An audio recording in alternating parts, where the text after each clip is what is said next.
এতদিন পর্যন্ত আমরা শুনে এসেছিলাম যে এক বিহারি সব ব্যাপারী। হ্যাঁ, এই কথাটা আমরা এতদিন পর্যন্ত শুনে এসেছিলাম যে একজন বিহারি সবার উপরে ভারী থাকে, কিন্তু 28 এপ্রিল আমরা দেখে নিলাম যে একজন বিহারি সবার উপরে ভারী থাকতে পারে। একজন 14 বছরের ছেলে, যেখানে যে বয়সে আমরা গুলি ডান্ডা খেলে বলেছি, টিডাং খেলে বলেছি, সেই বয়সের একটা ছেলে, যেখানে মোহাম্মদ সিরাজের মতো বোলার, প্রসিদ্ধ কৃষ্ণার মতো বোলার, ঈশান্ত শর্মার মতো বোলার ও রশিদ খানের মতো বোলার, যেখানে সবাই ইন্টারন্যাশনাল বোলার, এমনকি আফগানিস্তানের প্লেয়ার করিম জান্নাত যে ডেবিউ করেছিল, সেই ডেবিউ ম্যাচে 1 ওভারে 30 রান করে একদম তাকে শেষ করে দিয়েছে। সে 14 বছরের একজন ছেলে হয়ে 35 বলে শতক মেরেছে, যেখানে 17 বলে সে হাফ সেঞ্চুরি করেছে। 50 29 বলে সে 70 রানে থাকে এবং লাস্ট সে 6টা বলে 3টে 6 3টে 4 মারে। এবং কি যখন রশিদ খান বল করতে আসে তখন সে 94তে ব্যাট করছিল এবং রশিদ খানকে 6 মেরে সে সেঞ্চুরি পূর্ণ করে। অসাধারণ ইনিংস খেলেছে বৈভব সূর্যবংশী, অসাধারণ ইনিংস। সে অনেকেই সবাই বলতো যে আইপিএল বাচ্চা ছেলেদের খেলা না, আইপিএল বাচ্চা ছেলেদের খেলা না, কিন্তু সে ভুল প্রমাণ করে দিয়েছে যে এই আইপিএল বাচ্চা ছেলেদেরই খেলা, যেখানে অনেক বড় বড় সুপারস্টার, ক্রিকেটের অনেক বড় বড় সুপারস্টাররা এসে খেলে যায় সেখানে। এমনকি সে স্টেটমেন্ট দিয়েছে যে আমি খেলার সময় বলার দেখি না যে সে কত বড় বলার, সে কত নাম কামিয়েছে, আমি শুধু বল দেখি এবং গ্রাউন্ডে শট মারি। দারুণ দারুণ অসাধারণ একটা ইনিংস খেলেছে। 35 বলে 100 রান, যেটা আমাদের ইন্ডিয়ার কেউ করতে পারেনি।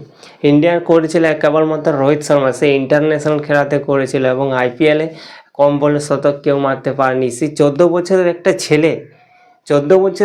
ছেলে 35 বলে শতক মেরে দেখিয়ে দিয়েছে। এর আগের রেকর্ডটি ছিল ক্রিস গেলের 2013 সালে, যে 30 বলে শতক মেরেছিল, এবং সেকেন্ড কম বলে সেঞ্চুরি করার রেকর্ডটি বৈভব সূর্যবংশীর, এবং প্রথম ইন্ডিয়ার রেকর্ডটি হয় কম বলে শতক করার জন্য বৈভব সূর্যবংশী, যেটা অসাধারণ একটা ইনিংস খেলেছে। এবং কি রাহুল দ্রাবিড়, যার পা ভাঙা ছিল, সেই রাহুল দ্রাবিড় পর্যন্ত উঠে করছে, মানে রাহুল দ্রাবিড় যেন তার ইনিংস দেখে একদম, যে রাহুল দ্রাবিড় সে সম্ভবত কখনই সে এতটা খুশিও হয়নি, আবার কখনো সে রাগও করেনি, কিন্তু বৈভব সূর্যবংশীর এই ইনিংসটা দেখে সে উঠতে পারছিল না বেচারে, ভাঙা পা নিয়ে সে উঠে সেলিব্রেশন করছে, তালি দিচ্ছে, মানে বুঝতেই পারছে ছেলেটার মধ্যে কি ট্যালেন্ট আছে। আর ভবিষ্যতে একটা যে বড় সুপারস্টার আমরা পেতে চলেছি, এটাই তার নমিনা। যদি একে যদি আমরা ঠিকঠাকভাবে ট্রেনিংয়ে দেওয়া হয়, বা সে ঠিকঠাক যদি একে গাইড করা হয়, এবং এর যদি সেই চিন্তাভাবনা থাকে যে আমি আইপিএলে এসেছি রাজ করার জন্য, এই আইপিএলে আমাকে 20 বছর পর্যন্ত খেলতে হবে, এই চিন্তা ভাবনা নিয়ে সে যদি খেলে, ও যদি ভাববে যে আমি 14 বছর কম বয়সে আইপিএলে ডেবিউ করেছি, প্রথম বলে 6 মেরেছি, শতক করে নিয়েছি, ব্যাস আমার কোটি টাকা চলে এসছে, এবার যদি ফুর্তি করতে নেমে যায়, তাহলে ওর হয়তো তাকে পরের বছর আমরা দেখতে পাবো না। কিন্তু ও যদি সেরকম ডেডিকেশনে, সেরকম হার্ডওয়ার্ক করে যায়, তার ফ্যাশনের প্রতি যদি ফলো করে, তো অবশ্যই আমরা একটা ফিউচার স্টার পেতে চলেছি। দারুণ একটা প্লেয়ার পেতে চলেছে বৈভব সূর্যবংশী। 35 বলে শতক, অসাধারণ, যেখানে সে 29 বলে 70 রানে ছিল, লাস্ট 6টা বয়ে 3টে 4 3টে 6 মেরে শতক পূর্ণ করে। এবং কি যেখানে রশিদ খানের মতো বোলারকে, যেখানে সে 94 ব্যাটিং করছিল, রশিদ খান এসছে বল করতে, সেই রশিদ খানের মতো বোলারকে 6 মেরে শতক পূর্ণ করছে, যেখানে এখন আশা করছি ওয়ার্ল্ডের স্পিনারের দিক থেকে রশিদ খানই 1 নম্বর বোলার আছে। সেই রশিদ খানকে সে 6 মেরে তার সেঞ্চুরি পূর্ণ করছে। অসাধারণ একটা ইনিংস। রাজস্থানকে গুজরাট টাইটান্স তো একটা ভালো শুরু করেছিল, যেখানে 80 রান করেছে শুভমন গিল, 50 রান করেছে, 26 বলে 50 রান করেছে জর্জ বাটলার।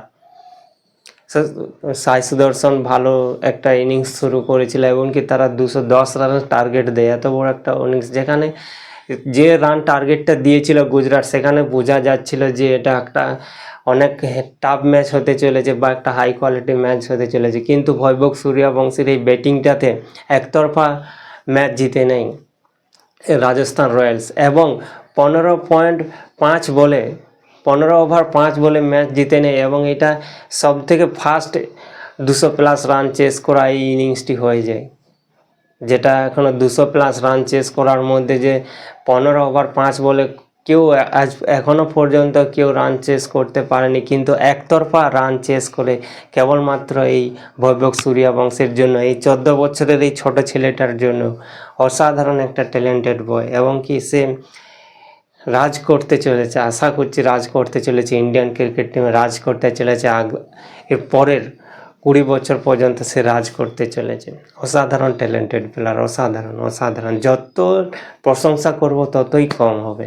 35 আশা করছি এই রেকর্ডটা হয়তো ভাঙবে, এই রেকর্ডটা কেউ না কেউ ভাঙবে, কিন্তু ভাঙা এতটাও সহজ হবে না। যেরকম সচিন টেন্ডুলকারের 100টা সেঞ্চুরি ভাঙা সম্ভব হবে না অত শট করে কাউকে। সবাই আমরা কোহলিকে ভাবতাম যে কোহলি হয়তো সচিন টেন্ডুলকারের 100টা সেঞ্চুরি ভেঙে দেবে, কিন্তু এখন যে সিচুয়েশনে দেখছি কোহলিকে, সেই সিচুয়েশনে তো টাফ লাগছে যে সচিন টেন্ডুলকারের 100টা সেঞ্চুরি করা যেমন ভাঙা খুব ইম্পর্ট্যান্ট জিনিস, সেরকম 14 বছরে আইপিএল ডেবিউ করা এবং সেঞ্চুরি করা এবং ফার্স্ট বলেই 6 মারা। আশা করছি এই রেকর্ডটি কারো পক্ষে ভাঙা সম্ভব হবে না, আশা করছি। অসাধারণ ট্যালেন্টেড প্লেয়ার বৈভব সূর্যবংশী, অসাধারণ ম্যাচ খেলেছে রাজস্থানের হকে। এবং কি রাজস্থানের আর একটা কম বয়সী প্লেয়ার আছে সাউথ আফ্রিকার, তাকেও খেলিয়ে দেবে এবং আশা করছি রাজস্থানের এই কম বয়সী প্লেয়ারগুলোই রাজস্থানকে ভালো জায়গায় নিয়ে যাবে, কারণ যারা বড় তারা তো দেখতেই পাচ্ছে কি কাজ করছে। হ্যাঁ, আরেকটা বড় ব্যাপার হচ্ছে সঞ্জু স্যামসংয়ের, যে এতদিন ধরে রাজস্থান রয়্যালসের হয়ে খেলে আসছে, যে সে রাজস্থান রয়্যালসের হয়ে হাইয়েস্ট রানস করা আছে, কিন্তু সঞ্জু স্যামসংয়ের একটা লেগেসি ছিল যে একটা ইনিংসে 10টা 6 মারা, সেই লেগেসিটা সঞ্জু স্যামসংয়ের ছিল, কিন্তু সেটাও ভেঙে দিয়েছে, যে একটা ইনিংসে 11টা 6 মেরেছে। অসাধারণ।